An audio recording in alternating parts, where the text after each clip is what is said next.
tonight is really about talking about what Mike and I have been up to for the last 12 odd weeks. Yeah. And safe to say we wouldn't have done any of it, Ilsa, without your help. So quick introduction. So tonight is brought to you by Lighthouse and Wolf Property. So myself, James Blair, Wealth Director at Lighthouse, and my co-host of Checks and Balances over there, Michael Vincent, Mortgage Director. But Ilsa, tonight is your show. You are the queen of all things. Multi-units and adding value, getting those rental yields up. So tonight should be some fun. Oh, thank you. Yeah, I'm very, very excited because I feel like, I feel like I'm more the bystander in the sense of the before transition, transformation through to the after results, which is what we're here for tonight. Hopefully, you've already been listening to part 1 and 2 of Checks and Balances. And tonight, it's really the crescendo. It's the so what, like what happened, what eventuated. Hopefully, you can take away some amazing lessons that are really pragmatic, going to help you. If you're here, you're probably interested in absolutely supercharging the BRRRR, so buy, renovate, rent, refinance, repeat strategy. And in terms of the conditions and the environment for lending, honestly have not been as good for the last 3 years. Yeah. If you've listened to those episodes, this is really what pulls everything together. And I think everyone's very curious as to what's transpired. And I feel like your personal journeys have been quite transformative as well. This is your first multi-unit project. It is. So we're going to talk to you about really the concepts of multi-units, the pros and cons. We're going to talk to you about what went well and also what didn't go well, because we're not going to paint it as all, roses and rainbows. Some things, there were some challenges along the way, wasn't there, Mike? Yeah. And to be honest, with a project of this scale, there is always going to be things that don't go to plan. And you kind of just need to try and expect that a little bit. And I think we can share some of our learning so that if you are interested in doing this, you know fully what to expect. Yeah, we'll go through some of the pros and cons of scaling up, because this type of project typically requires a lot more from you, a lot more calculations, a lot more resource, and there are risks. So it's actually, I put a story on the Wolf Property Insta the other day about some of my hardest lessons, and the feedback was so intensive. People saying, thank you so much for sharing this, rather than try and paint like the perfect outcome. It's actually some of the lessons along the way that are most valuable. So I hope you do have your notepads up. Yeah, that's a big thing. You want to be transparent. You want to be honest. Like, obviously, Ilsa's here to help in this space, but it's not about just like selling this perfect dream. It's about talking about, what the journey was actually like. So, Mike, before we jump into it, we love to talk about what Lighthouse is all about. Tell us the story.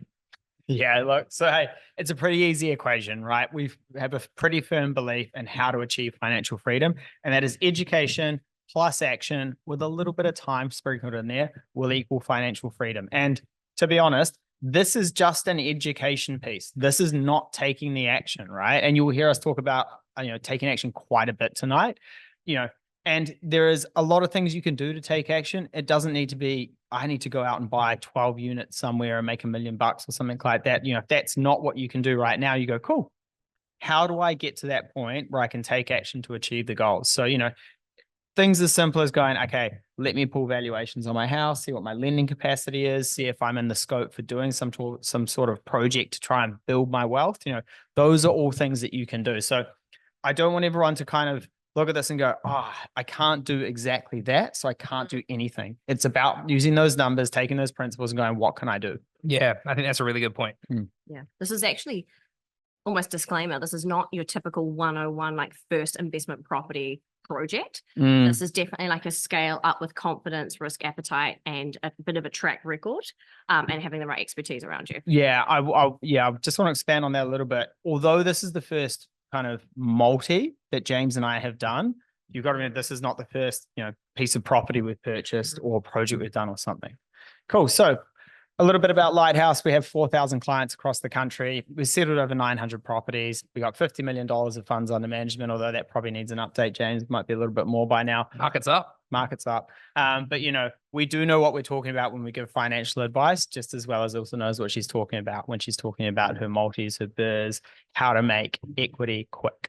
And while we do know what we're talking about, very important to disclaim that tonight is not personalized financial advice, certainly when it comes to multi-units, because this is not for everybody. Tonight is really all about information, so you can be more informed, understand your situation. And then if you want to have a chat with Ilsa on the property side, you might want to talk to Mike on the lending side, or you might want to talk to myself on the financial planning side. That's great. Have a chat. But just remember, this is all about, while we're going to talk about a very specific case tonight, it is all about the theory and understanding and education. All right, enough of the boring stuff. Let's rip into it. Great, Ilsa, Teacher. come on. So a little intro from myself. You probably learned a bit about me if you've listened to part 1 and part 2 on checks and balances for Mike and James' journey and project. But if you've not, and this is your first foray because you're interested in multi-units, I'm very much all about the BRRRR. So renovating, adding value. I've been investing for 17 years, probably longer now. I've been saying that for a while. Between my own and my clients' renovations, well over 250 of those.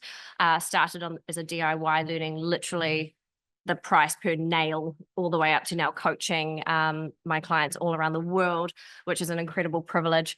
I have a portfolio that is exclusively built on the renovations based strategies, and have jumped on checks and balances to share a few of those insights. So definitely look me up. What's the price of a galvanized now, Mike? That's a lie. But if you're a checks and balance die hard, you'll get it. And just so you know specifically the type of program or service that is basically what Mike and James have implemented through their multi-unit project.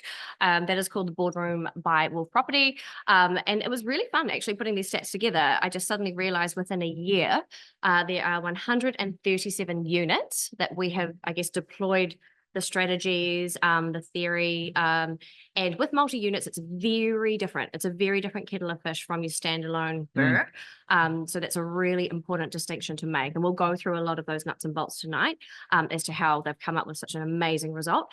But collectively across my clients' projects in the last 11 months, it's $30 million worth of deals of multi-unit, so that's 3 incomes or higher, has literally translated into 46 million of end value. So if you take away the renovation spend, that's a net 11 million, which is actually quite awesome. It's like $1 million. That's amazing. Yeah. Awesome. And none of that with consents. So fast, rapid gains, I'm all here for it. Because the consents weren't required, right? Because of Just to be clear, just to be clear. Yeah.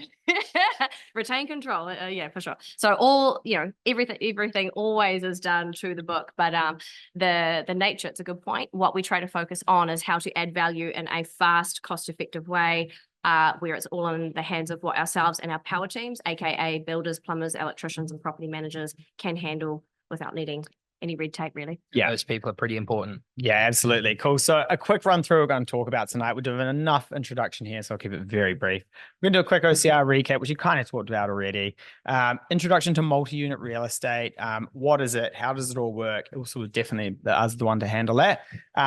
We'll then start to talk about our specific project in Upper Hutt, right? So, what was the scope of the project? What are the financials? How do we go about implementing it? Some of the challenges, then the solutions we came up with those challenges as well. And then what everyone wants to hear, the results. How well did we do out of it? And then the Q&A. So is that called $1 million webinar? Like yeah. The outcome $1 million. Just quickly on the Q&A function, we love to make these really interactive. We will present a lot of information to you, but where we find people get the most value out of these webinars is when they use the Q&A function. So it's all anonymous. It is not the chat section. You'll see a button next to it that says Q&A. Please use that one so we don't have to scroll through all the chats. Yeah. So Ilsa, before we get into the specific of the property, really keen for you to talk us through multis versus single income, because they're very different worlds. They really are.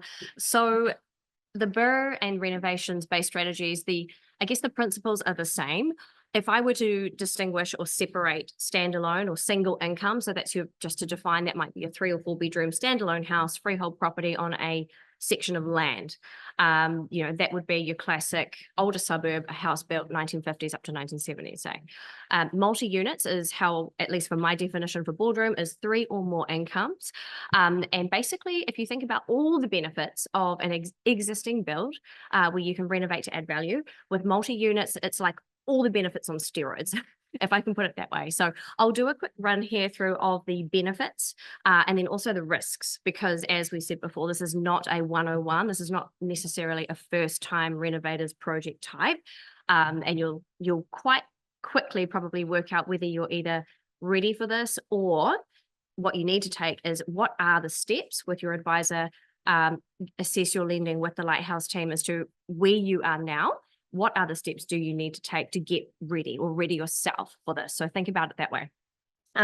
In terms of the benefits, one of the most obvious ones, or the most impactful ones rather, is the land efficiency. So that sounds like words, but basically you normally have one house on one land title. So if you buy a standalone property for $400,000, you get one house or dwelling or rental and the land. Multi-units, there's an efficiency. So basically you typically get one title with several dwellings on that single title.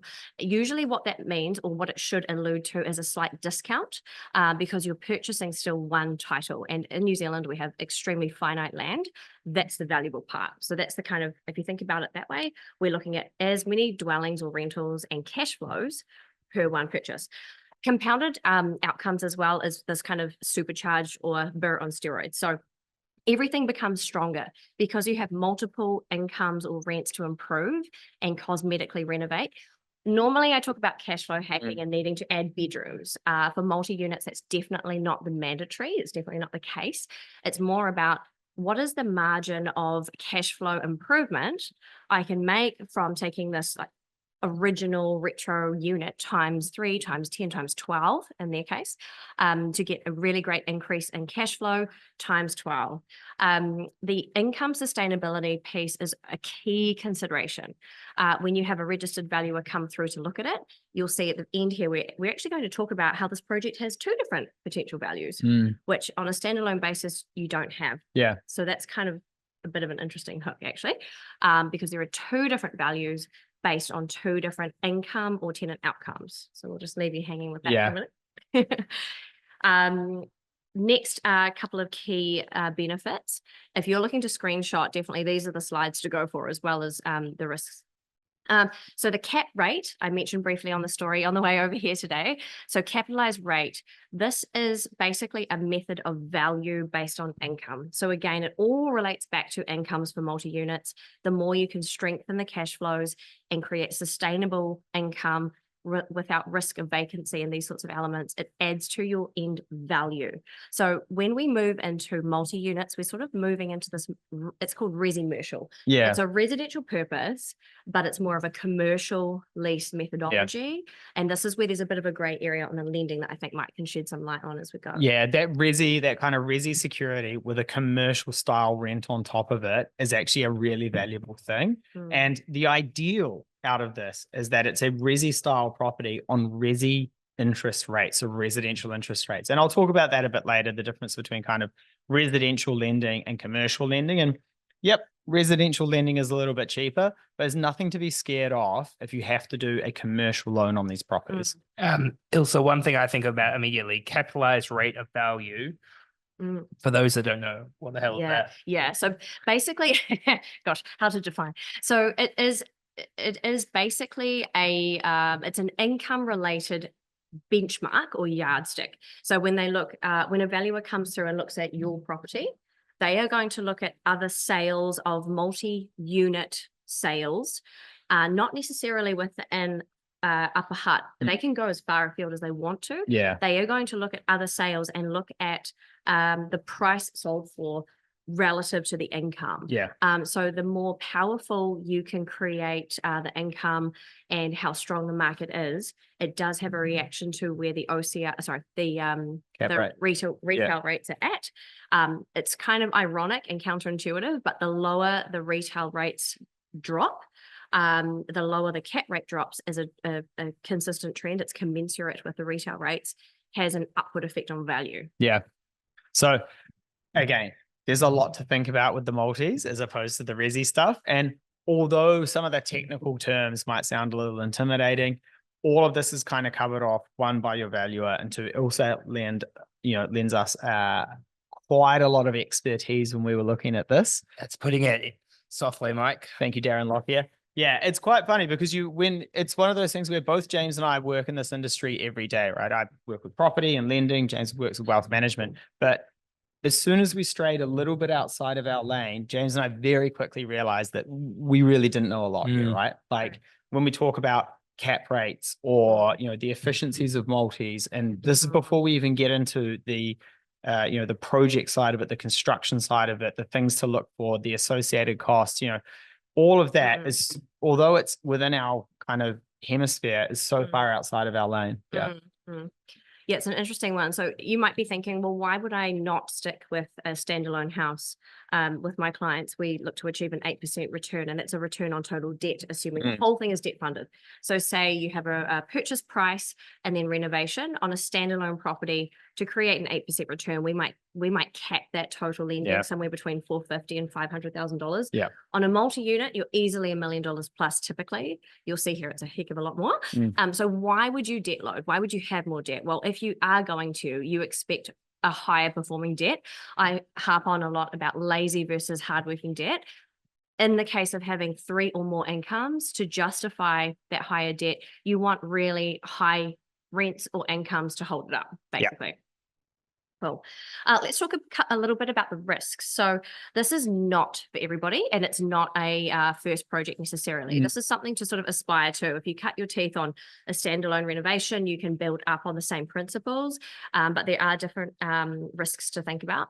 So the first one I sort of touched on is the lending at scale. So from a debt to income point of view, this is likely going to chew up a bit more extra debt. Yeah, absolutely right. So with these properties, at best, you're going to need a 30% deposit.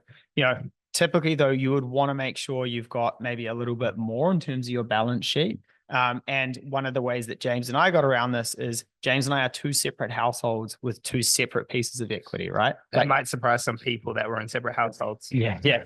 But, if you look at just James on his own or just myself on my own, we don't have the equity or the deposit to put in. So we've kind of joined forces and done it together. That is something you also need to be really careful about. James and I spend 90% of our time together almost every day, right? Probably more, actually. I'm looking forward to the Christmas break. I got yeah. So, and we say this quite often when people are going in with friends, family or something. You got to think about the best situation and the worst situation, right? And we'll talk about that a little bit later in terms of some of our learnings, but you want to make sure that if you are going in with people, that you plan it out really well. I think that's really important because in all respects, you're scaling everything up, right? You're not going from a $500K debt to a 600. You're going from this to, in this case, $2.4 million purchase plus renovation. Yeah. A 10% variance at $500K is so different from 10%. They're like nodding each other going, yeah. Yep. So, and the other thing to think about, Mike can talk to this more specifically, but on lending, different banks have different policies, and this type of property can fall in or out of favor depending on how they feel on the day. Yeah. Almost. That's from my point of view as a consumer. That's what it looks like. Yeah. And it literally is that, right? So some days of the week, banks are like, yep, we have an appetite for this type of debt. And then something might change internally. Their risk policy might change. Their credit policy might change. They might just be overweight on this type of security or in this location. And you'll see that with some commercial loans where, this commercial loan might have been in place for 10 years and someone goes to renew it and the bank turns around and goes, nope, we're not going to renew this. You have to go find lending somewhere else. And for the last 18 to 24 months in the commercial space, you've seen that quite a bit where banks did not have the appetite for the lending. So they would just shoo it out the door. Would it be fair to say you need a strong balance sheet and buffer cash flow? You definitely need a strong balance sheet because it is with residential lending, a bank or a lender will assess the deal and go, you know what, if this falls over, I got 20% equity in there, I can probably sell it. With a project of this scale, just to be able to afford it isn't quite enough. A bank will look at that and go, yep, this scrapes through. I don't like that. That's not enough of a risk buffer for me. Because if you think about it, like we sort of said, a 10% shift on a $600,000 house, fine. A 10% shift on all in, what is it, almost $2.7 million project, that's a much different risk profile for the bank. Yeah. So it's great to talk about theory, but what's way more fun is talking about a specific deal. The money you've made. Yeah. Should we start right from the start, James? Headphone Let's mic. go. Let's rewind Yeah. right to the start. This will be fun. This will be Yeah. fun. So I remember you guys talking about this deal and going, there's a place in Upper Hutt. And as soon as I started hearing about it, I'm like, I want in. Nothing's happening without me. You guys are stuck with me. This is happening. Yeah. And then we got it under contract, and that was all great. But then we got quite scared near the end, didn't we, Mike? Let's go back slightly a little bit further. Ooh. There was a phone call between James and Ilsa where James calls Ilsa and goes, Ilsa, I don't believe you. What's the cat? I feel?" don't. Yeah. My job as I recall, my job as a financial advisor is to say if something sounds too good to be true, it usually is. Was literally the opening line of our conversation. I'm like, oh, here's a phone call from James. This would Yeah. be positive. Yeah. Yet I think it's important to, I mean, my style is pleasant, bubbly, but honest. Yeah. And when Mike is going, James, this CV is $4.8 million. We're going to buy it for $2.4 million. The only problem we're going to have is what are we going to do with all this money? And I was like, hold up. Let me call Ilsa because this is just it, like It's when too it good just to be sounds true. too good to be true. And I mean, once you start to work through the detail and understand that not everybody can play in this space, the level of debt you're committing to, the risk behind it, some of the things we had to sort out in the way, you're starting to go, well, there's a risk premium here. And I'm starting to understand the risk premium. And also to add to it, if you and I did this by ourselves, We'd be broke. We'd be broke. We would have stuffed this up. Yeah. like you talk about these things all the time. Like you have done enough of these to go, I know that a decent percentage of these houses under the bath is going to be rotten floorboards. Yeah. And I'm going to see these things in certain parts of the country. Well, if you're a first timer, you're just going to go, oh, I have maxed my lending out. I have no spare capital to deal with these things. Yeah. So I did go to Ilsa. I was like, look, this feels too good to be true. We ran through the numbers. I was like, oh, I'll bet my life on it. Yeah. And no, I think like great conversation to have because it actually was a good reset for myself. I'm so used to seeing this and also, I talk about 100 and whatever units that we have renovated. There are hundreds more that we've reviewed that don't meet the criteria to get to this high, 10% plus gross return. We want a high cash flow that's going to help clients or investors get into a passive cash flow situation ASAP. That's what everyone wants. So that was important for me to appreciate. It's not common knowledge, basically. Yeah. And I think if you don't mind just illustrating, I think what is really cool to contrast is, I think from your point of view, when we had this conversation, when this deal came up, you were comparing it to a rental that you have. I did it. I'm selling it. Yeah, I literally met with a real estate agent today to put it on the market in January because, capital gains over, I've still made $500,000 on it over 8-9 years. Not bad, but I'm burning cash and I just want to go do this again. So I think that bias impacts. So let's run through the numbers a little bit about what really attracted us about this property. So when this property came across my desk, all I saw was a rough outline of the numbers, right? So 12 units on 12 titles, which is pretty unique. Usually we'll get 12 units on one title. What that means is that instantly puts it basically into a commercial lending space with higher interest rates. So having separate titles for the 12 units means it's more likely to actually fall into residential lending. You're lowering that interest cost, increasing that rate of return on the investment. The purchase price, $2.4 million. The CV on this property, $4.8 million, right? So I look at that alone and I go, that's about half price. Yeah. This ain't no Briscoe sale, but I think that's pretty good. Yeah, it is Black Friday coming up. Yeah. The other big thing was the rents. So the rents on these properties, some of these people that lived in these properties, they were worn down properties.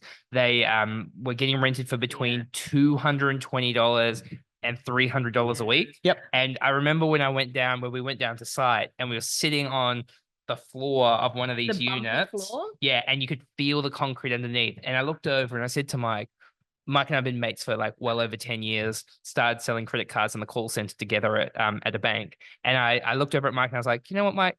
If you said to me, you and I would end up in a 1-bedroom unit Upper Hutt in this sort of state, I go, hasn't worked out very well for us, but here we are. Yeah. And I think, again, that's really important to point out is when you're looking at the photos of these properties, it's almost one of the things that where it puts other people off. potentially that's a thing that should kind of turn you on to the That's the investment, right? opportunity. It looks 100%. ugly, Mhm. but if it's just cosmetically ugly, it may be a really Yeah. pretty I think investment. It's That's critical. Oh, go ahead. I was just going to say to Ilsa, I think that's a really interesting one. So we're starting to look for our next project as well. And I look at some of the ones online and I'm like, oh, this looks way too nice. I don't want this. Yeah. And it's almost like the worse it is, the more interested I get in it. Like smack bang on the point, which is one of the biggest levers to add value for a multi-unit is the margin from how low to how high. The larger the margin of the increase in the rents times the multiple dwellings is going to have this magic compounded effect. So literally the uglier the better, as long as you still have your expert team, building inspection, methods, etc. You want the experts to still run through every dwelling without major issues. This is the gold. The ones that put people off actually narrow your competition. Yeah. The cosmetic renovations opposed to there's something Structural. fundamentally wrong with the Yeah. building. This is calculable, and the number of potential and then deals that have gone ahead, there are ratios that become quite clear and what makes the deal work or not. So, Yeah. So Mike, obviously, so we've signed a contract and then I've gone, Mike, you can get us the lending, eh? Yeah. So the first thing you've kind of got to do with these properties is I can't get you a pre-approval, right? It does not work like that for this style of property. If you said to me, Mike, I want to buy 2-bedroom townhouse, central Auckland, central anywhere, we can get you a pre-approval for that. This is not that type of project. This is not that type of lending. So we had to start by putting the property under contract. And to be honest, that can be a pretty daunting process for some people because you're signing what is effectively a legal document that if you can't back out of, you have to buy this property. Otherwise, you are going to get hit with some penalties. But to our point, and we're going to say this quite a bit tonight, if you have the right team around you, the legal should be fine. You should be able to do your due diligence on it. Yeah. It's so funny, like where we are now looking at the second one versus the first one and the questions we were asking you and not wanting to sign the contract, we got this close to backing out of the contract in the last minute because the valuation, like we looked at a $4.8 million CV on this property and we're like, if we renovate it, it's going to be worth $4.8 million. It wasn't worth $4.8 million, but because we had an anchoring bias of how high we thought the property would be, we got very close to walking away on the deal, right? To flip it for $100,000. Yeah, we could contemporaneously settle it and make $100,000 off it. And we're looking at each other like, people work a whole year for less than $100,000. We could get this in 4 or 5 days. So once we kind of wrapped our head around the deal with quite a bit of help from Ilsa, we then started to look at, what are the financials behind this and how can we actually get the lending to work? So we had a due diligence period in that contract where we could do the legal due diligence, the financial due diligence, and the building inspection, and a couple of other things in there as well. The financial due diligence basically means we take our personal situation, we take the sale and purchase agreement, and we go to a bank and say, can we get the lending for this? And, most people on this call are going to know this process, so I won't go into it in too fine a detail. But effectively, what we did is we went, James has some capital, Mike has some capital, it is equity in our existing owner-occupied and investment properties. We put that together or combined it to give us the minimum amount of equity or deposit to purchase this, right?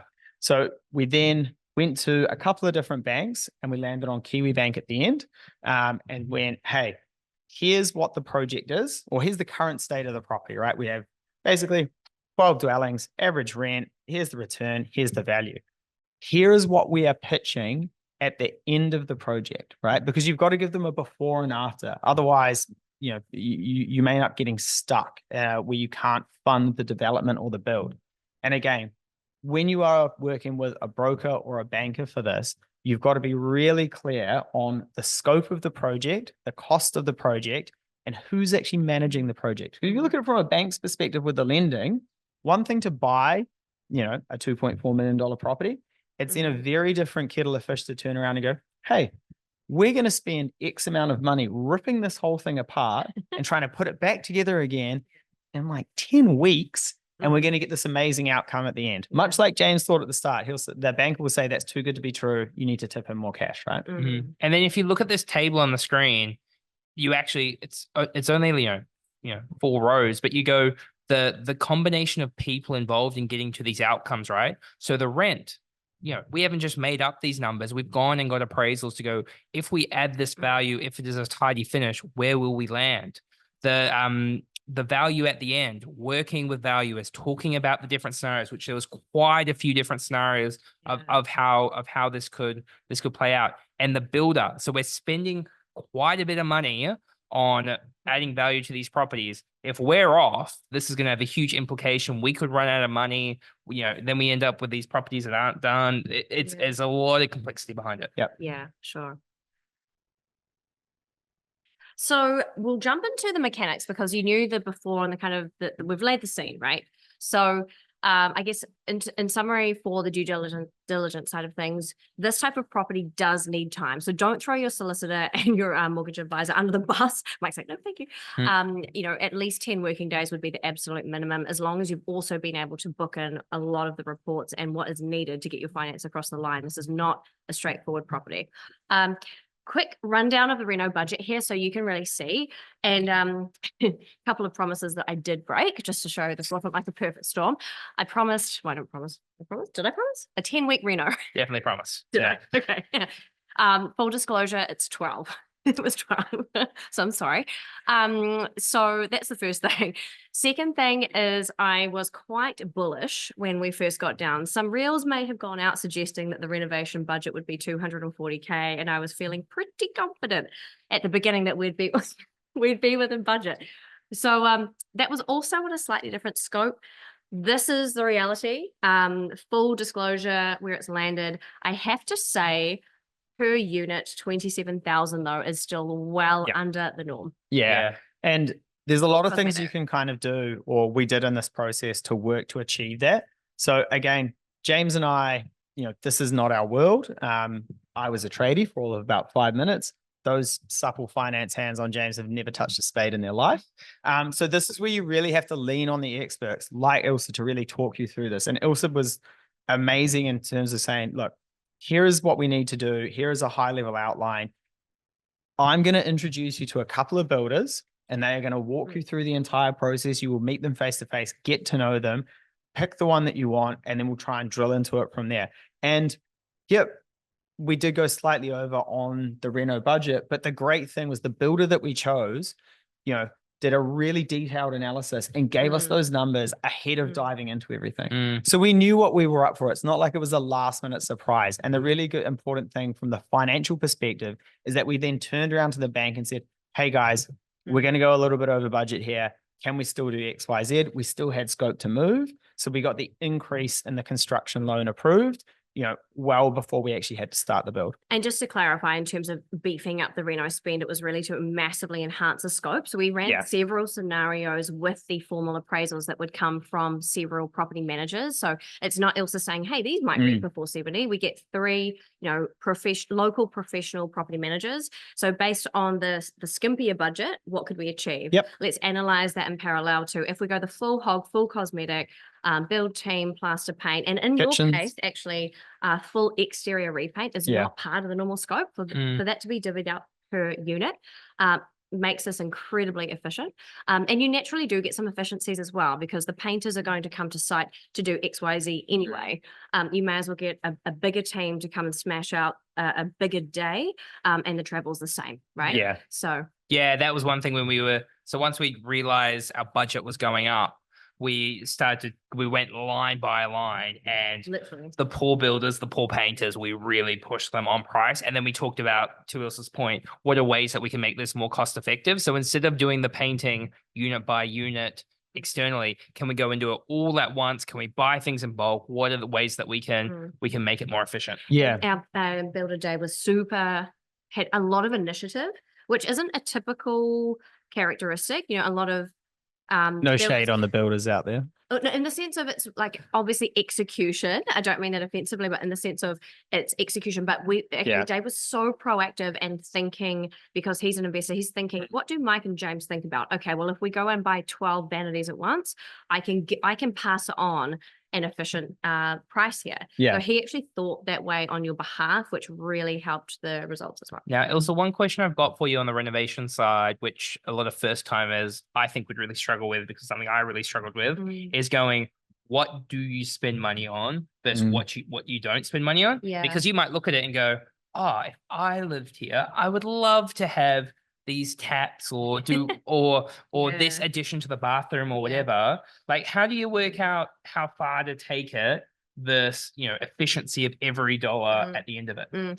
Really good question. I think here where we're talking 12 homes, obviously the lower the price per unit helps massively because things can vary very rapidly.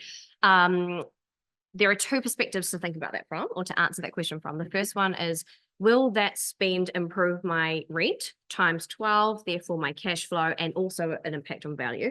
Or will it add to the value? Because you could change the roof and the tenant doesn't care. No. Yeah. Change the rent, doesn't care. It doesn't change. value doesn't go up. Exactly. So Yeah. there were some sacrifices we made because we were thinking to paint and re-roof. Right. Initially, we were thinking maybe 2 A-frames would have to be re-roofed. Actually, with a really good house wash, worked out we didn't need to do that. So there were some really awesome savings as well.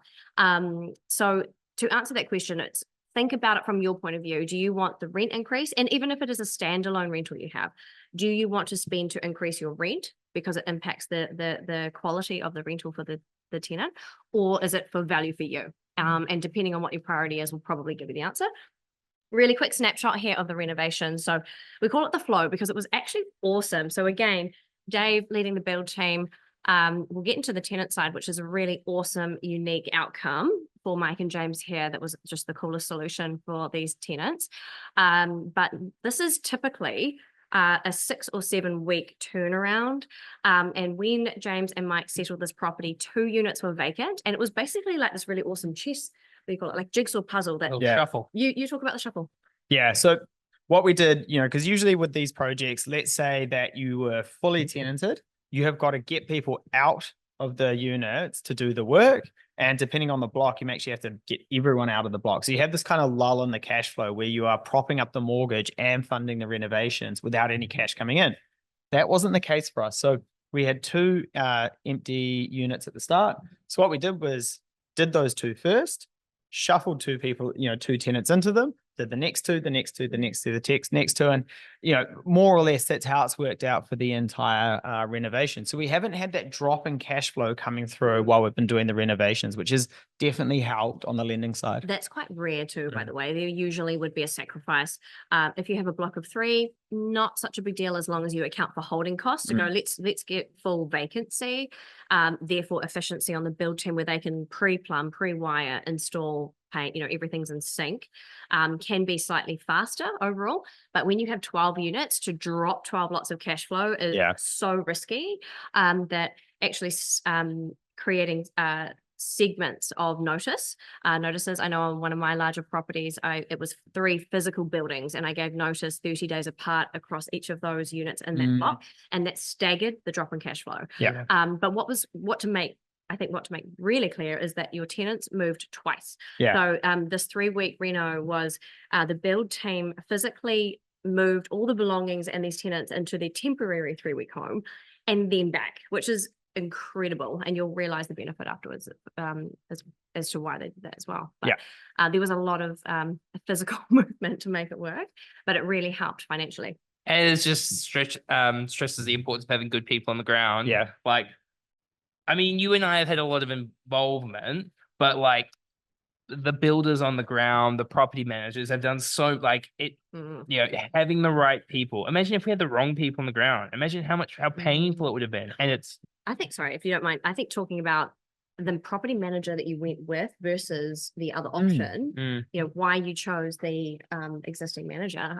They've been amazing. Yeah. So the other thing to think about is from a property manager's perspective, you're talking about 12 units. You're talking about an investor who might decide to grow their portfolio. We're talking about increasing the rents. They want to retain you as a client. They know they've had this income stream for a long time. There's some potential risk. And these guys, bent over backwards to keep us, to look after us, to go like, we'll tidy up the site. Here are the introductions, just making it so easy that having the right people on the ground is so important. And they actually held the key to the rapport with each of those tenants.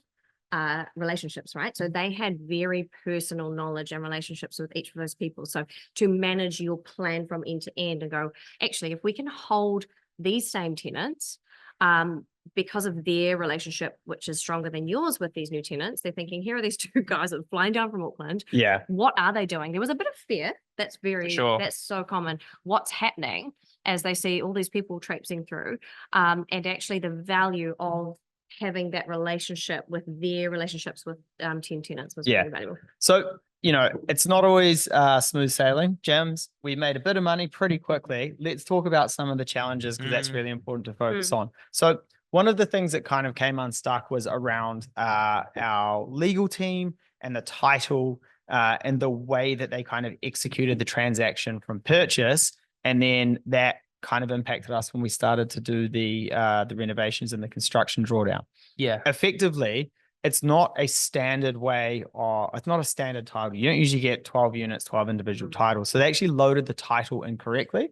So while the purchase happened without any hiccups, we then had a construction team that moved in, started doing the work. We turned around to the bank and said, hey guys, can we get that first drawdown payment to pay our builder who has fronted all the costs for about a week and a half? And the bank said, nope, you can't have that because the title has been loaded incorrectly. You have one mortgage over 12 titles instead of 12 mortgages over 12 titles. So at that point, that's not a quick fix. We need to basically remortgage the entire property, remove the titles, remove the e-dealings, do it all again.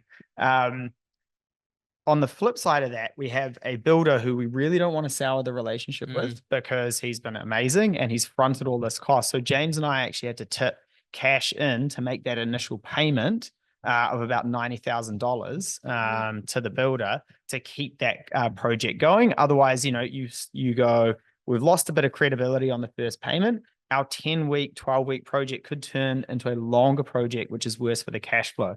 And I think it's really important to point out here that this is not a beginner property, right? You've got to have a bit of balance sheet. You've got to have a bit of spare cash because things like this will go wrong and it can't always be covered really quickly by the bank. Yeah, I still felt it when we made that payment though. And the big thing is, right, so you're looking at this, Mike and I are, in terms of Lighthouse, Mike and I get here at like 7 o'clock in the morning, leave 6 o'clock at night. Like we're busy talking to clients all day. And then we're suddenly getting builders calling us being like, where's the money? Where's my money? I paid you guys. Like what's going on? Then you call the bank points at the lawyers point at the bank. And you're like, somebody fix this problem. Yeah. And then we're like, well, we're just gonna have to pay the builder to get this rolling. And then we're signing all these documents over and over and over again to try and get the outcome. But you just got to roll with the punches. You just got to go, all right, this thing's come up. How are we going to fix it? Making sure that as you start these projects, you've got, like Mike said, you've got some balance sheet behind you to be able to work through it. And you've got I do think sometimes, like when I meet people that are, what's the right word? Highly strung. Like if they're going to, you can't get too stressed out about this stuff, right? You just got to be able to go, here's the fire, sort the fire, move on to the next thing, because it's just going to happen. You have to break it down into steps, one action to another to problem solve, because it won't go perfectly to plan. It just won't. Your best mindset is to go into a project like this thinking something will come up, albeit I've never seen this come up. Something will come up. You have to be prepared. If you expect it, just look for it. And when it happens, you're like, cool, what's my action plan?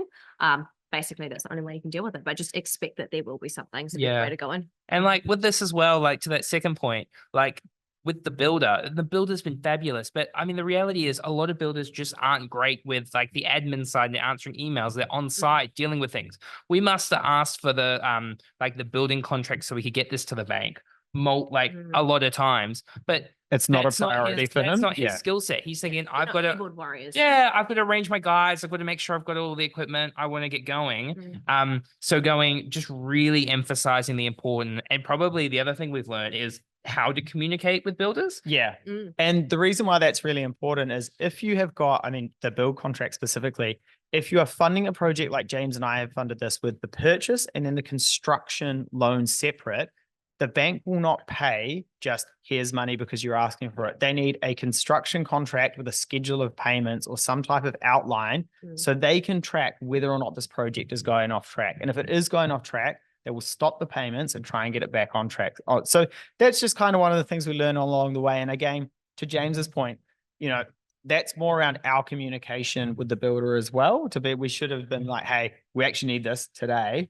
We can't do anything else until we get this. And again, it's just that cash flow timings kind of got a little bit muddled up. And the difference between this I would say this is more the rare situation. Most of my clients would have the renovation budget as part of their usable equity. Yes. Where they're funding the deposit from. So the bank is not asking for documentation, but I guess there's one way and this is a different second way. Yeah. Yeah. Now, Michael, you're smiling. Let's talk about the original valuation we did, shall we? Yeah. So look, I talk a lot. I'm not a great communicator. I know Ravi's telling us to hurry up, but this is probably important. Yeah. Wait your turn, Ravi. Wait your turn. Yeah. So look, James and I kind of really fulfill two really separate roles in this project. James, far more the people person, far more the communicator, very effective with his communication. Mike, blunt. Numbers. I'll get you the money. I don't pad out my communication a lot. So we did come to a bit of a head, both myself and the registered valuer, where I thought I asked for something. He didn't think I asked for something. What we got was slightly different. We had a very tense conversation. And then I haven't spoken to him since. And James has moved in to handle the comms between us and the registered valuer. We're close. We got on well. He's really good. It's just, he sent me the comms with him and Mike. I can confirm Mike did not give clear instructions. So we ran into, there's probably quite a few things around the valuation to go through. The first one was, and Ilsa was very clear around this. So the whole piece around 12 individual titles. So we wanted to know if post renovation, what these units could individually sell for, which is really important. We did not get that in the original valuation. So we then had to go back and spend like another $2,000 to go and get the valuation that we needed. I don't think you've ever given me that money. You can pay for dinner tonight to deal with that. So we went back and got that valuation. Now, that was all fine. That got sorted. Now, one of the really big pieces, which resulted in me probably doing 100 cold emails and phone calls, was the valuer put something in that was quite interesting going, if you do get a head tenant, i.e. like a social housing head tenant, the valuation will jump $500,000. And I'm like, okay, let's start talking. And Ilsa, you called everybody you could have called. I called everybody that I could have called because there was a lot of motivation to get there. This will be a big part of the so what and the two outcomes, actually. So we'll definitely we'll lead into that more. What is really, I would say, for the context of the current environment. Yes, the great thing is with national coming back in, we got interest deductibility back. So positive cash flow. One of the unintended consequences is that a lot of the funding for social housing, which in this type of property is a fantastic option in many cases by virtue of a lot of tenants in close proximity, there is a sort of cohabitation dynamic that needs to be managed. What I would say is all the projects under the Labor government, very easy to go, for myself, and go, cool, Mike and James, I've got this. Let's go A, B, C, social relationships. We'd get to A, B, sometimes C, and have that head tenant locked, and you'll see why that's important in a moment. We went all the way to Z, and then James went in also cold called a whole bunch of tenants, because you'll see this is a $550K difference in value, but extremely difficult to get if the funding is not there. So yeah, and it was a little bit of at the exact point when we were trying to find a head tenant, there was no funding available for head tenants. That, as of yesterday, has now started to shift back into favor where head tenants or social housing providers have a bit more capital behind them. We'll move on, but we'll explain why it's quite favorable in many cases. So we kind of talked about a lot of the solutions probably as we went explaining there. Was there anything else we wanted to touch on? No, I think that's probably everything. All right. Cool. So I think a really important thing to touch on is obviously we've increased the rent on these properties. There's always like the ethical question that comes up here in terms of property investors. Can I just say, anybody that you care about, you would not want them living in these units the way they were. They were not good. They were not warm. They were not good. Now you look at these properties, they are like beautiful. They've been looked after really well. We've managed cost during it, but the outcomes here Mhm. are these are Effectively tidy, get a brand new home. yeah, Yeah. tidy, clean homes. From- And Oh, sorry. so I was just going to say, talking to the property manager on the ground, the tenants are stoked. Yeah. Oh, yeah. It was gorgeous. I went mid renovation. About half of the units had been renovated. Popped in for a look, and you'll see I took the cutest photo of the tenants. One of the older ladies literally bringing her neighbor in to check out her new home, and just you would have noticed in those photos there was actually a mix of. You would have spotted that a couple of them would have that they have the stainless steel bench tops. So what we're trying to do is create the best rent and the best upgrades, but at the same time, you still want to think about durability. You cannot beat a stainless steel bench. Different case and different answer, perhaps if you were flipping the house or trading that house, they are holding on to this as a cash flow income. So the decisions around materials are somewhat different. So, but yeah, moving ahead to those tenants, this is the cutest photo that I took. Jan showing her neighbor. So Jan in the front was like, come and see my home. And she was just being moved back into her newly renovated place where her friend who's in the other part of her A-frame was actually in her current 3-week other house. So she was like, come and check it out. They were so excited. Do you want to talk to any of these other points? Oh. Yeah. So look, again, it's one of those things where a lot of things happened with the project that went really well. And we're really tossing up between, trying to get a head tenant, but actually the outcome for us has been really good because we're not kicking people out of these homes. They've got a really nice new place to live, and we've got a really great outcome as well. Awesome.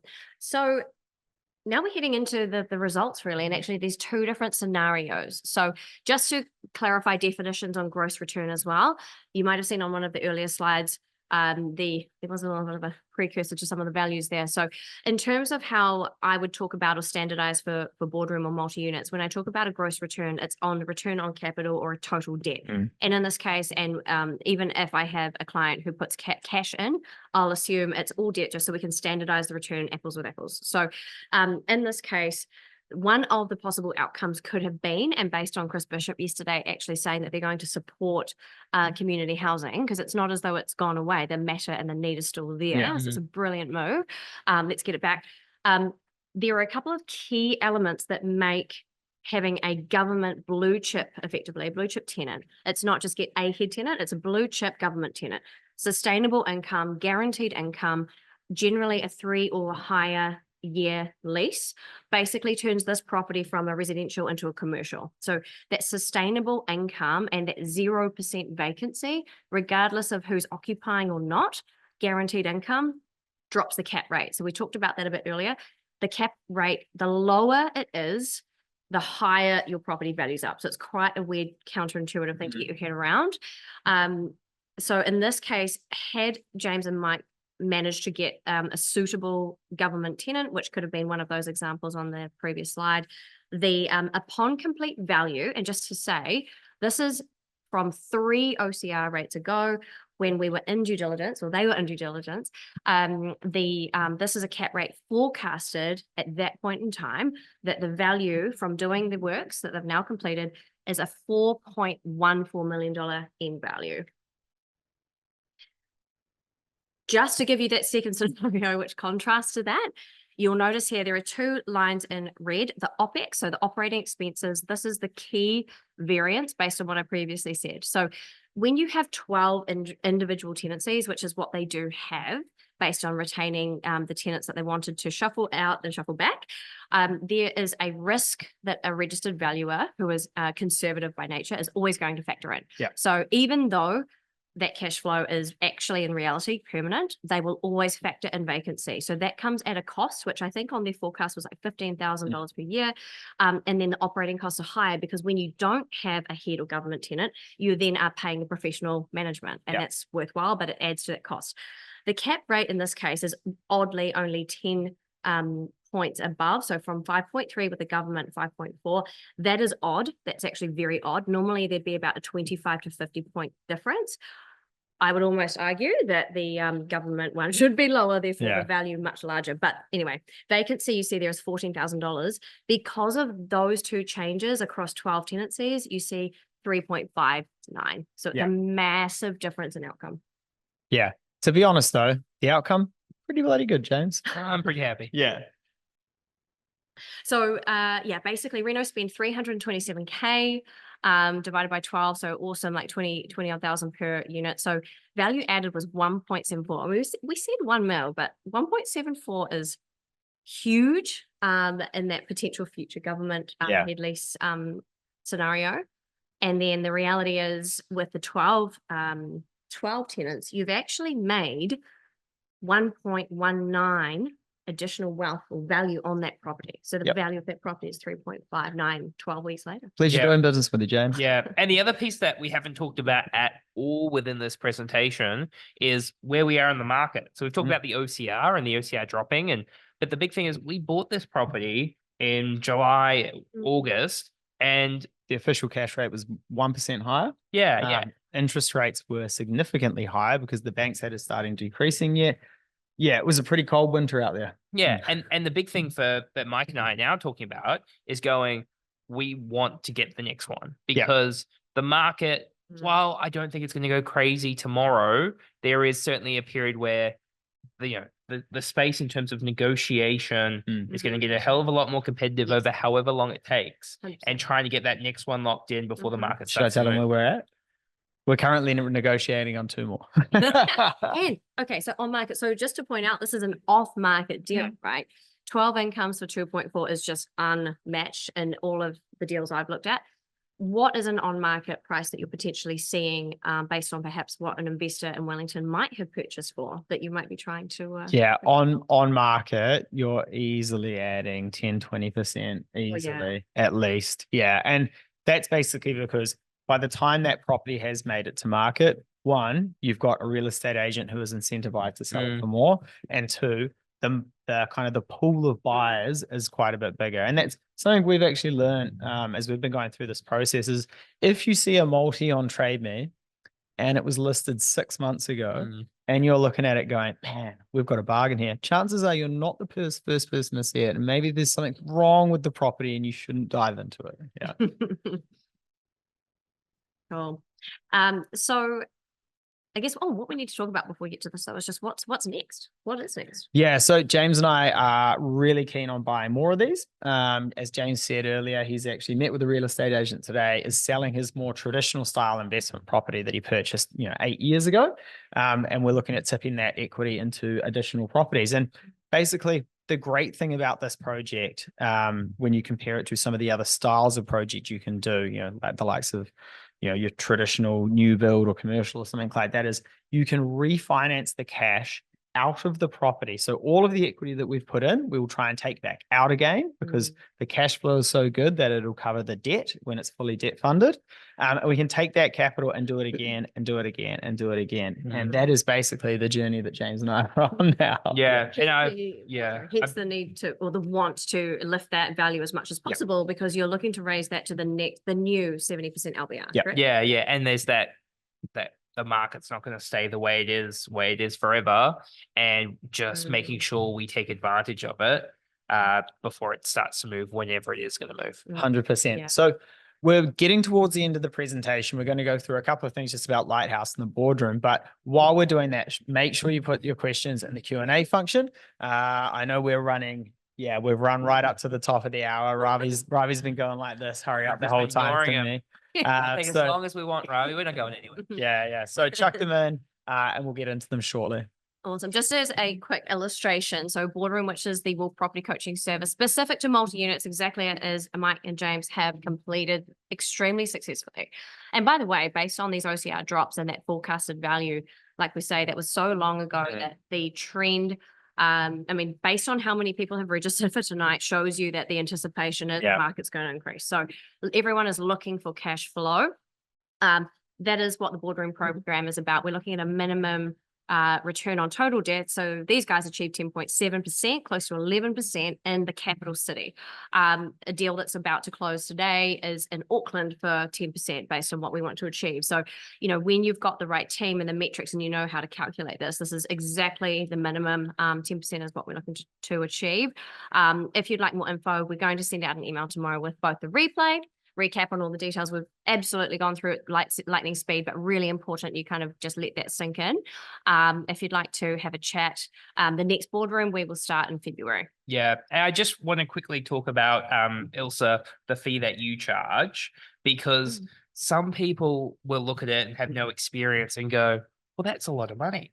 Can I just say, if you've never done this before, here are the risks.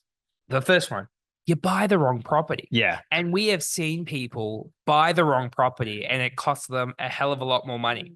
The second one is the renovation strategy. You get that wrong, you don't have the right people. I look, in terms of Mike and I, we have no conflicts of interest in terms of, with Ilse endorsing her. It's just madness for me for you to do this by yourself the first time. You might go and take all the skills from working with Ilse and then go, great, I picked these things up, I'm going to run with them and go do my own thing. But if we're talking about risk, that's outside of my risk spectrum for sure. Yeah, 100%. I think probably the last one as well is these sorts of projects, if we were doing this on our own, would have got very overwhelming very quickly. We wouldn't pull the trigger. Yeah, because we would look at it and go, this is too much work, too much risk, too much going on. Having someone who can kind of guide you through it has been absolutely invaluable. Yeah. Amazing. Thank you. Cool. And if you want to talk about debt, properties, mortgages, scan the link and get in touch with us. While I can't get you a pre-approval for this style of property, what I can do is just base it around some loose numbers. So basically you fill out an application form and then I can go, hey, based on the numbers you provided, based on, let's say, I'm usually conservative, so I'll go 9% return. Here's the price, here's the cost. You're roughly in the ballpark. And that is a really good starting point because you go, yep, you know what? I'm pretty close to pulling the trigger. I can go and do the thing. Yeah. And I have to say that all of my units and actually a massive chunk of all the multis I've seen, it literally to get success on, at least from a cash flow, like from a post-tax point of view, they're all through Lighthouse, actually, and all of mine are. So what can make or break the deal literally is the finance structure. Yeah. It could be the more traditional one that I'm more used to. It could be the second, which is actually how Mike and James funded theirs with the construction aspect too. Either way, whatever gets you success, so you get to the end result that you need, they're your guys to talk with. They've seen all the examples. They've probably experienced whatever you've experienced before, and they can get it right. The other one that we haven't spoken about, which is important, is just making sure you find the right lawyer. If your parents have got a lawyer and they're going to give you the lawyer because they did a will for them X number of years ago, just make sure you've got somebody who's a specialist in this area because this is complicated stuff. Yeah. So we've got some questions to roll through. Mike, I know you're not wearing your contacts. You're not going to be able to read this. Ilse, can you read those? Okay. Oh. Would you recommend using KiwiSaver to purchase a first home, live in for the minimum term, and in that time renovate to sell after the term and then flip? Do you think it's worth it? So effectively what we're saying here is you're going to purchase your first home using your KiwiSaver. And one of the conditions of using your KiwiSaver is that you've got to be an owner-occupied property. The minimum you have to live in that property for is 6 months. So if it makes sense that, yep, I want to do this project, this flip, this burst strategy, I don't see why you wouldn't use your KiwiSaver. I mean, so long as the rest of the deal is the rest of the project, you've thought through the risk. Yeah, it's just the same as using your deposit. You just need to live in it for a minimum of 6 months. Yeah. And that's the big thing is you've just got to be able to execute. You got to be able to know what you're doing. Yeah. Question there, have you achieved these results in Auckland? 100%. So basically 10% gross return on total debt is the gold standard, regardless of where it is. We want to overlay that with all of the property fundamentals that you probably already know about. So strong economy, positive, consistently positive population growth, great diverse employment, etc. And as I just mentioned, actually 10% return project in Otahu about to be on contract today. So I want that update. Yeah. Cool. Next question. So, hi, are there any different regulations for overseas or non-citizen property buyers in New Zealand? There are. So effectively to buy property easily in New Zealand, you either need to be New Zealand, Australian, or Singapore. I believe it is. Mm. Or someone needs to be a resident or a citizen. There are definitely limitations to buying properties in New Zealand if you're not a citizen or in one of the qualifying jurisdictions. So person to speak to about that would probably be a property solicitor based in New Zealand, although I'm sure there's a ton of information online. Actually, I know there's a ton of information online about it. Interesting question. Did you purchase without tenants to carry out renovations? If that's more of a not this project specific, what you would expect, the first thing that popped to mind is that should be a heck of a bargain, because part of the value in a multi-unit property is the income. So having any vacancy, if it's all vacancy, it's like a commercial property, it's worth a lot less. So that's something to factor into the deal if that's the case. But so I think what you might be alluding to here is, would you try and have a vacancy for settle? Vacant possession, yeah. So I think this example is a hybrid. We had some we could roll into, and the shuffle was sort of the strategy. Also, I would say the most critical thing is, if the deal is good enough and strong enough that you want to secure it, you work out the parts that are malleable or negotiable. So even if in an ideal world, we would want, depending on the property and location, to have vacant possession, if the vendor was hard-nosed and said, I'm not giving notice, that's your job once you settle, that would not change the deal for me. As long as I could make sure I could handle that lower cash flow until that turnover to the high cash flow. If the deal is that good, you work with some of those details to get the job done. Yeah, So, the other thing I would say, though, in terms of managing risk, is if the property is vacant and you're planning to renovate, just do not do the thing where you're like, oh, I can knock this out in 10 weeks. I would be planning like 6 months Yeah. plus, where you're being able to service the debt by yourself, because, Yeah. you know, things in this Yeah. situation, I mean, it's gone pretty well, but they don't go this well every time, right? You Yeah. will run into obstacles. Mhm. It's important that you've got large contingencies to deal with it. Yeah. Cool. The next two questions are kind of the same question, so I'll answer them together. Did you get all new tenants, or were the tenants happy to pay, basically double the rent after the renovations? The next one is, how many of the tenants decided to leave due to rent increase, or was everyone happy with it? Look, effectively, although we didn't get a head tenant, for the price point and the socioeconomic level of our tenants, a lot of their rent is actually covered by Work and Income New Zealand. So for them personally, their rent didn't really increase too much. The majority of it was picked up by Work and Income. So no, none of our tenants, I believe, have left. No. The only change, if I can jump in, was that the highest recall I have is walking into one of the tenancies where one of the original tenants had decided to take it upon themselves to rip off wallpaper and jib stop. Do you remember Yes. that? That Yeah. was the one we decided not to offer the new rental to. Yeah. Everyone else had the option based on the rapport and the intel from the existing manager saying, hey, 9 of these 10 are awesome, keep them on. Yeah. And then they helped manage the process of the rent increase through wins. So Yeah. it was really well managed. Yeah. So effectively, although our rent that we received increased, the rent that they were paying didn't really increase that much at all. So again, great outcome for both parties. Won't it take a long time to bring the current rent? Oh, so if it had been organic rent growth from 220 up to 470, exactly. That's time no one has. Yeah. So the question is, renovation. did it take a long time to bring the rent up from 220 per week to the target rent of 470? As I also just said, it's all just rolled out over a period of time. Yeah, And so there's actually been a date, right, that you've secured from the 5th of December, new rents apply.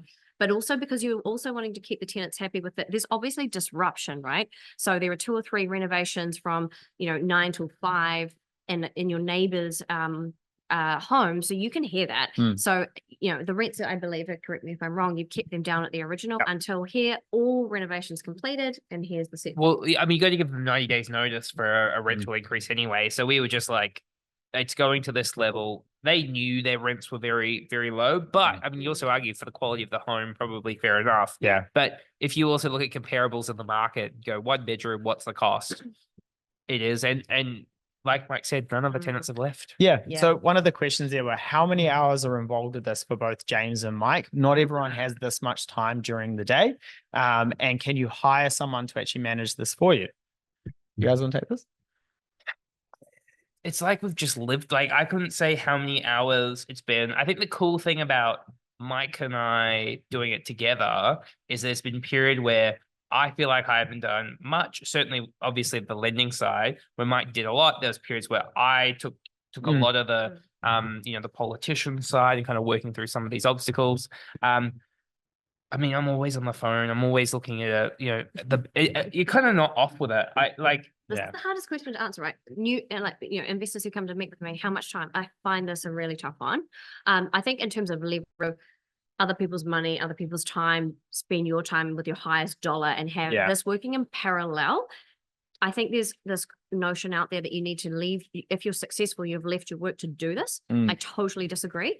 Do what you're great at, keep that cash flow coming in. Let this be the additional value add, additional cash flow. Yeah, it's not no time. And the other thing, like, if I'm being really honest, like, yeah, it takes a little bit of time, but like, I love it.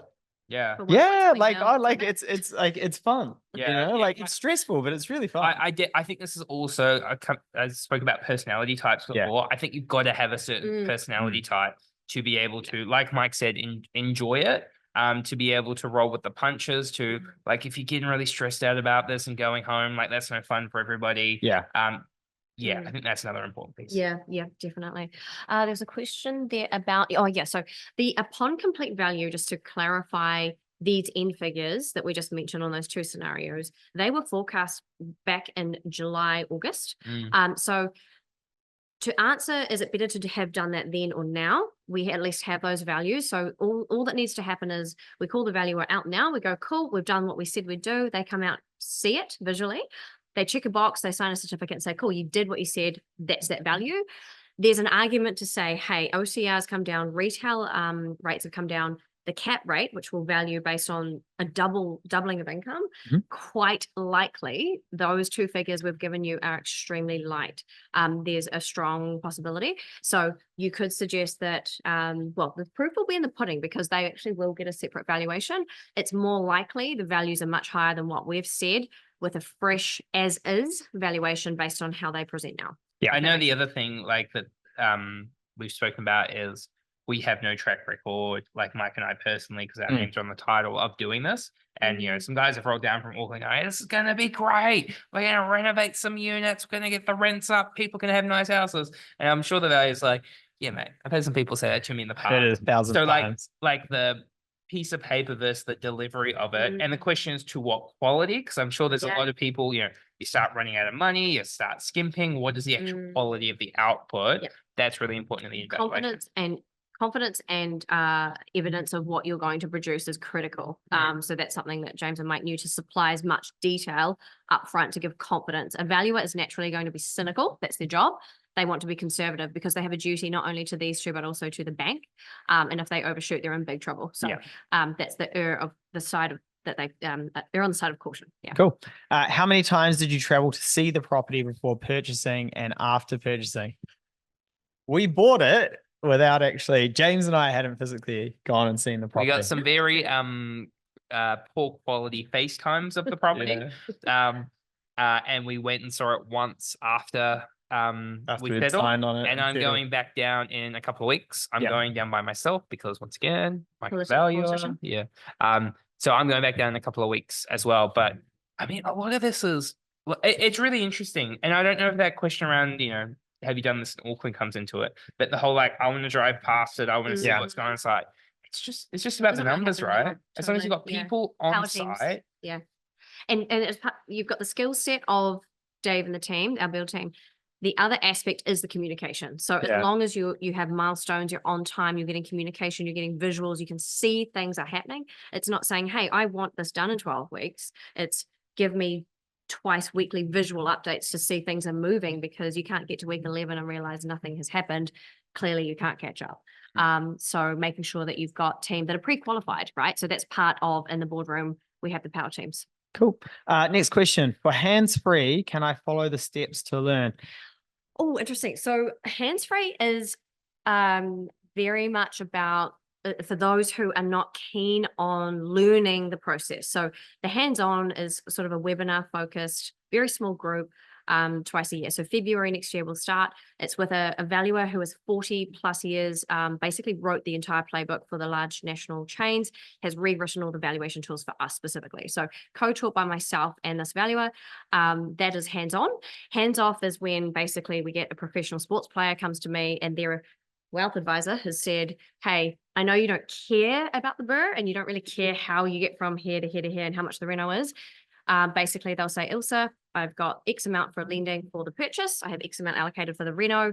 Just give me the 10% gross returns. I don't really care how you get there. I just want it to turn up. For So me that- when it starts. Yeah. They don't care about the method. It's just deliver this. And what I didn't realize, but has become the case, it's very much sort of a high income earner or professional sports players retirement plan. So, you know, if you're in a really high income situation, you don't necessarily want to be taught and handheld through the process, but you need something that picks up for when you want to stop that high income earning job. This is a great place, a replacement. Cool. Next question. A little confused about the actual amount of debt you took on. How much of the 30% was cash and how much was raised through equity release? Equity from your own houses must have increased your debt figure. So when we're talking about the debt on this property, yep, the equity that James and I used to put in was both an equity release from our house. So technically it is still debt. We will be shifting that debt from, from our personal houses onto the property once the project is finished. And that's the next stage of the finances, which is when we refinance the mortgage up to its maximum value or maximum lending of the new value. So 70% of the purchase price was the first one. And now we're going to do 70% of the end completed value. That will give us our cash back and we can pay off the debt on our personal properties. Are we going to do that though, James? No, we're going to go do it again. Yep, that's right. So we had to tip in about 720 combined. Yep. And then, so total purchase price, 2.6 was the debt. Then we get the reno, we're about 3 million. About 3 million. Yeah. Yep. Awesome. Was it off market? Yes, this was off market. So we have a handful of off market deals.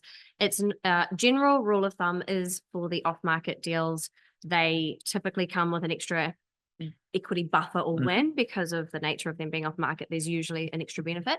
But that's not to say that my clients also don't get these awesome results on market. So some of the strongest deals have definitely been on market. So there's a mix of both. It's more about the criteria and helping my clients understand what those levers are to get to that end result and get those results and those gains. Yeah. And how do we find those properties off market?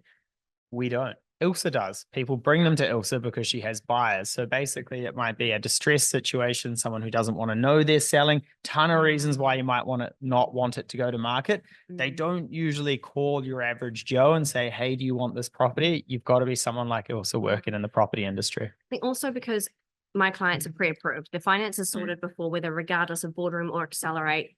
When a client starts work with me, we've already taken the lead from their financial advisor on here's your lending and here's what you need to deliver to make that work. Yeah. So a vendor or an off-market deal finder knows that by coming to myself, they can see the criteria on the website and it solves a problem for the vendor. So yeah, that's basically how they found. And I guess having that buyer pool means that it's a natural place for quite a few to come. Cool. Next one. Also for your Accelerate clients, have you had clients buy more than one property in a year? Yeah, so if you're looking at the website, the Compare Services tab, then Accelerate is either a single project, so that's deliverable is deliver one project. The difference in cost is $5,000 for the 12 months. So basically, almost all of my clients will come into 12 months if their lending allows. Basically, the expectation is 2 or more. So that's what we do. If you'd like to look at the replay on my YouTube channel, which is Rinse and Repeat with Ilsa Wolf, you'll see most recent webinar in October actually has a perfect example of standalone property, 6-week or 7-week reno, re-leveraged, 52% increase in value. And already now we're looking for that second one 2 months later. Cool. The next question we've already covered, so I'll jump ahead. Is the location and suburb part of the criteria of purchase, or are these mainly only in lower socioeconomic areas? They can be honestly everywhere. It's about the figures and relying on property managers and experts on the ground that we trust their appraisals. We trust the teams and how our builders price. What I would comment is that a cosmetic renovation for a 1-bedroom unit in Gisborne is completely different from that price in New Plymouth. So I know those different parameters and those market idiosyncrasies. So we can kind of piece together a template of purchase price plus X number of dwellings times this approximate budget based on $46 million of deals, helps us calculate in advance the results. So it's not suburb or socio-specific. The socio location can actually play more into whether the head tenant or 12 individual tenants is relevant. Cool. Also, can you outline what the Wolf Property Boardroom services are at each step of the process? Perfect. Yeah. So in terms of the hands-on, just to really break it down, but that's a good question that I can answer in the email, make sure it's really clear. The process is 5 or 6 weeks of webinar focused with myself and the valuer, learning the theory, having access to the education portal and all of those case studies as well in parallel. So it's a really intimate learning environment. And then moving into using your personalized lending criteria, starting to connect you with off-market and on-market opportunities. So 6 weeks of learning up front, regular whips, and then moving into the deal. And as I say, it's deliverable focused. So some clients, we have the deals locked and loaded within 3-4 months, completely renovated and done. For others, it can take 6 to 9 months. It's about finding the deal that hits the criteria. Yep. Next one. Also, what power are these teams. power teams that Yeah. you keep mentioning? Power Who are teams. these power rangers? What is Yeah. going on? Basically, it's everyone on the ground where the property is, all those experts, builders, plumbers, painters, property managers, Archies. yeah, anyone who physically does the work that you're leveraging. So you're here in the office doing what you do best. They are the people on the ground, basically allow you to invest remotely. Yep. The best way to put it. Cool. Can I still access the Power Team network after the project is done for another Yes. one on my own? Many of my clients do that. Absolutely. Cool. Next one. As part of the boardroom, do you agree criteria with the client at the beginning? Perfect. So yes, in the inquiry process, which will be the link that we, ideally we meet in January, to finalize, okay, what's the lending you've got? It will be, what is your lending capacity based on your approval or pre-approval or indicative, as well as any rent requirements, but we will for sure overshoot any minimum bank calculators because that's the nature of what we want is better than. So apart from that, basically, if you want to join boardroom criteria is we'll create a 10% plus gross return, assuming that the whole thing is debt. 30% deposit over here is debt, 70% on the purchase is debt, and renovation is debt. We want a 10% plus return from that post-renovation rent. And I think that was the last question. How good. All right. Well, James, you want to wrap it up? yeah. Well, Ilsa, thank you very much, not just for tonight, but for holding Mike and I's hand through this whole thing. Yeah. I can't wait to go buy another one. Now, Ilsa did talk about the couple of episodes that we did on checks and balances. Make sure to go and check out our channel on YouTube, Spotify, Apple. Much thanks for investing some time on a Wednesday night into your future. We'll catch you next time. Go buy some Thanks so much. Maltese.